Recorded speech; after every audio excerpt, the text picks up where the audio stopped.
Good morning. I have a confession to make.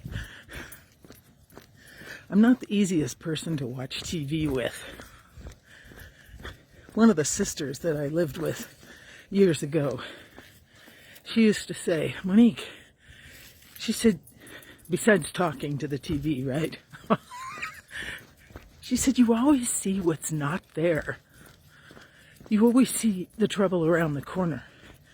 You see what's not written in the script.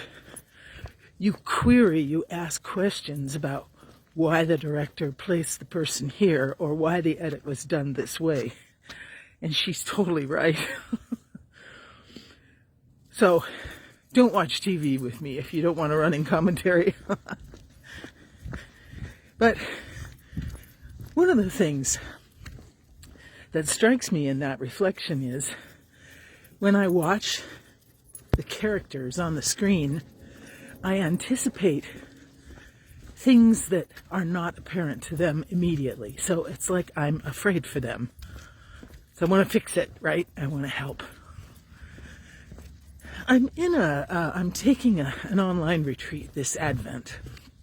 And I don't usually do that, but this one I was drawn to.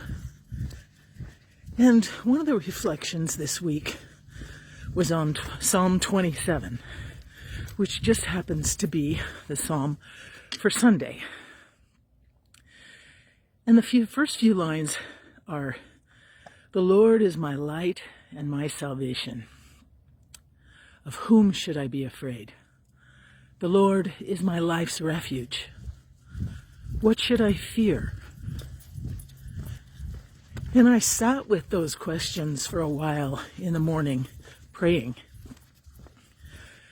And the answer I came up with, right, because I got to answer that question, of whom should I be afraid? The answer I came up with surprised me. Who am I afraid of in my life? Me.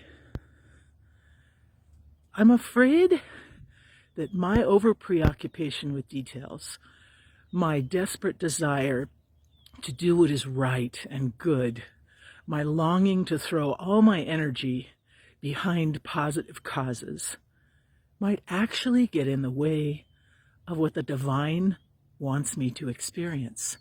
I'm busy about many things.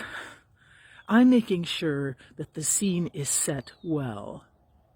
But perhaps that's not what the divine wants for me. And I really sat with that for a while this week. In fact, I'm still sitting with it. Considering, what does it mean that my fear of myself getting in the way of grace is something that hums under my life every day? And I wanted to pose the same question to you. The Lord is my light and my salvation. Of whom should I be afraid? The Lord is my life's refuge. The divine is my life's refuge. What should I fear? What do you fear? And do those fears overtake your confidence in the divine? Do they eclipse all that the divine is doing in your life already? To where your fears and concerns and worries block out the benefit of being loved the way you are by the God who made you? Sit with that a little bit. See what you come up with. Are your fears getting in the way of God's love for you? The only way we'll know is if we seek the answer, if we pay attention to what surfaces in our hearts. What's rising there? Do not be afraid.